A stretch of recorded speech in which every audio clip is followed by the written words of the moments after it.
ഞാൻ ഇന്ന് എനിക്ക് വല്ലാത്ത വേദന ഉണ്ടായി.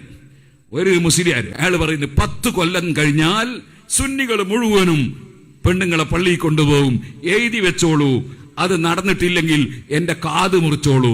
10 കൊല്ലത്തിനുള്ളിൽ സുന്നികൾ ജുമാക്ക് പെണ്ണുങ്ങളെ കൊണ്ടുപോകും, കൊണ്ടുപോയിട്ടില്ലെങ്കിൽ റാമത്തുള്ളാന്റെ രക്തങ്ങൾ വരിക, എൻ്റെ ചെവിയെന്നുകൊണ്ടാ ഞങ്ങൾ അരിയട്ടെ അറിയാം.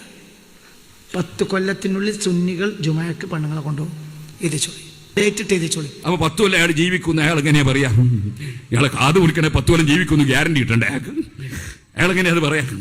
ഇതേപോലെ 10 കൊല്ലം കൊണ്ട് സുന്നികൾ പള്ളിയിലേക്ക് പെണ്ണുങ്ങളെ കൊണ്ടുപോകുന്ന അയാൾ എങ്ങനെയാ പറയാ? ഇവിടെ ഈ മുജാഹിദ് പ്രസ്ഥാനം വന്നിട്ട് എത്ര കൊല്ലമായി പെണ്ണുങ്ങളെ പള്ളി കൊണ്ടുപോകാൻ വേണ്ടി ശ്രമിക്കുന്നു. ബുദ്ധിയും ഇവരുള്ള ഒരൊറ്റ പെണ്ണിന്ന് വരെ പോയിട്ടുണ്ടോ? അത് പോവില്ല. അയാൾ അങ്ങനെ പ്രഖ്യാപിക്കൊന്നും വേണ്ട. ഇൻഷാ അല്ലാഹ് സുന്നത്തി ജമാഅത്തിൽ വിശ്വസിക്കുന്ന ഈമാനുള്ള ഒരൊറ്റ പെണ്ണും പള്ളിയിലേക്ക് പോവില്ല, യാതൊരു സംശയവും വേണ്ട. എങ്ങനെ അവർ പോകും?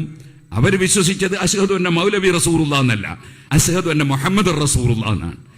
അല്ലാഹ് പറഞ്ഞേച്ചാള് മുഹമ്മദ് നബി സല്ലല്ലാഹു അലൈഹി വസല്ലം. ആ മുഹമ്മദ് നബിയാണ് പറഞ്ഞു ഉബയൂതുഹുന്ന ഖൈറുൽ ലഹുന്ന, സ്ത്രീകൾക്ക് നിസ്കരിക്കാൻ അവരെ വീടാണ് ഖൈർ. ആ നബി തങ്ങളെ ധിക്കരിക്കുന്ന സ്ത്രീകൾ മാത്രമേ പള്ളിയിൽ ജുമാ ജമാഅത്തിന് വേണ്ടി പോവുള്ളൂ, യാതൊരു സംശയവും ഇല്ല.